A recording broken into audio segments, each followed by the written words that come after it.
The city is a fortress in the desert, but its walls are built of money, ambition, and sheer audacity. For the Melslopin, the Sultan's meal, the pound the clone to cry, and the tide comes old pod this bandits, hot, the honda, this, the stand of Paul pride, the sons it's here, and then, the sons of one's think then. The young tip in the up top, dealt the fence up, you spent this 12, that's why should the house by ambition dollars?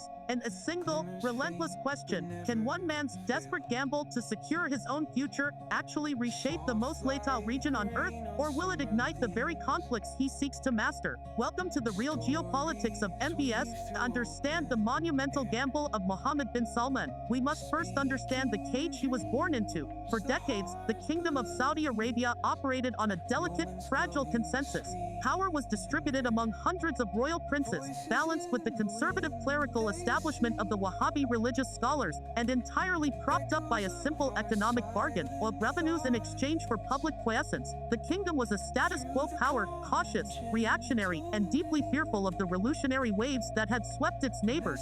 Its foreign policy, often orchestrated by elder statesmen like Prince Bandar bin Sultan, was a complex dance of checkbook diplomacy and behind-the-scenes maneuvering. Then came the Arab Spring in 2011. The House of Saud watched in horror as dictators in Tunisia, Egypt, and Libya fell. The message was clear: the old model was failing. The population was younger, more connected, and increasingly restless. The foiled crux. MBS was no longer just a prince. He was the absolute center of power. Vision 2030 is the glittering facade of this new absolutism. Announced in 2016, it is a genuinely revolutionary economic blueprint. It aims to grow the private sector, develop industries from tourism to gaming, and build futuristic cities like the $500 billion line city called NEOM. The Public Investment Fund, MBS's personal financial vehicle, has gone on a global spending spree, taking stakes in everything from video game companies to Premier League football clubs. The social transformation is visible. Cinemas are open, concerts are held, and the notorious religious police have been sidelined. International consultants and bankers flock to Riyadh, but this vision has a dark, non-negotiable underside. The economic diversification is not about creating a liberal democracy. It is about creating a post-oil economy that can fund the same or an even more concentrated security state. The foreign investment is not just capital, it is a web of dependency, making global elite stakeholders in the survival of the MBS regime. Every social relaxation is a calculated move to secure the lightest what in human much concerns in. The wasn't dramatic competition of not been taught and predictability under Trump. He has embarked on a multi-vector game. The China brokered detent with Iran in March 2023 was a seismic event. It wasn't friendship but a calculated effort to reduce regional tensions that were scaring away the investors his Vision 2030 desperately needs. Simultaneously, he's deepened ties with Beijing, signing massive investment deals and even agreeing to trade oil in yuan. He is playing the great powers against each other, betting that America's need for Middle East stability and its fear of Chinese influence will force Washington to continue supporting him, regardless of human rights concerns.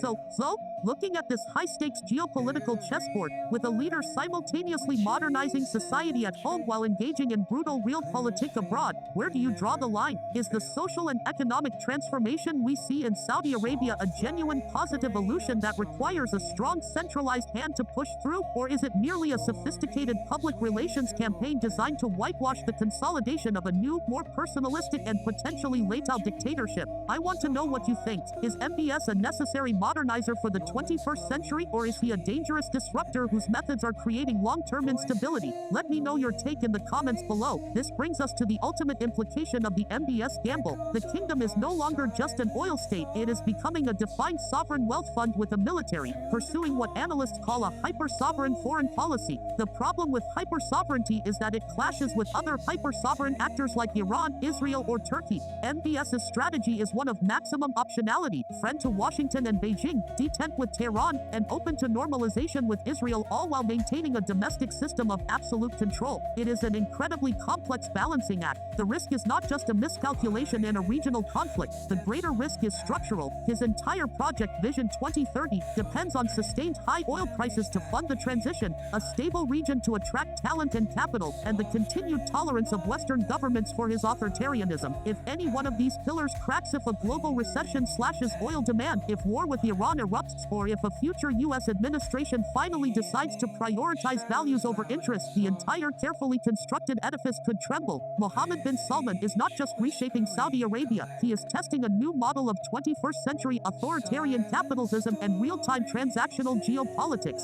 His success or failure will determine more than the fate of one kingdom. It will signal whether the future of global power belongs to the cautious stewards or to the bold, ruthless gamblers who are willing to bet everything on their own vision, no matter